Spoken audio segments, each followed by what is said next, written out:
আজকে এই আন্তর্জাতিক বৌদ্ধ বিহারের সম্প্রীতি ভবন এর ভিত্তিপ্রস্তর স্থাপন উপলক্ষে আয়োজিত এই অনুষ্ঠানে আমাকে আমন্ত্রণ করার জন্য আমি সংশ্লিষ্ট সকলকে আমার তরফ থেকে কৃতজ্ঞতা প্রকাশ করছি।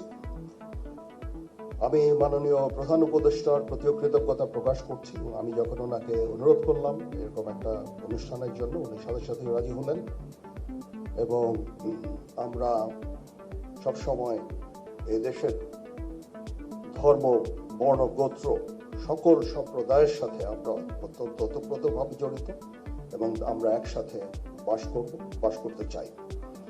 আমি মাননীয় প্রধান উপদেষ্টাকে আবার ধন্যবাদ জানাচ্ছি। ওনার অনেক কর্মব্যস্ততার মাঝেও উনি রাজি হয়েছেন এখানে এসে এবং উনি আমাকে অনুপ্রাণিত করেছেন এই কাজের জন্য। এই জন্য ওনার প্রতি আমি কৃতজ্ঞতা জ্ঞাপন করছি এবং আমরা ইনশাআল্লাহ সবাই মিলে এই দেশ জাতিকে একটা শান্তির জায়গায় নিয়ে যেতে চাই। গৌতম বুদ্ধের বাণীর এখন এই বর্তমান সময়ে অত্যন্ত গুরুত্বপূর্ণ। আমরা শান্তির দেশ চাই, শৃঙ্খলার দেশ চাই। আমরা এখানে হানাহানি, বিদ্বেষ চাই না।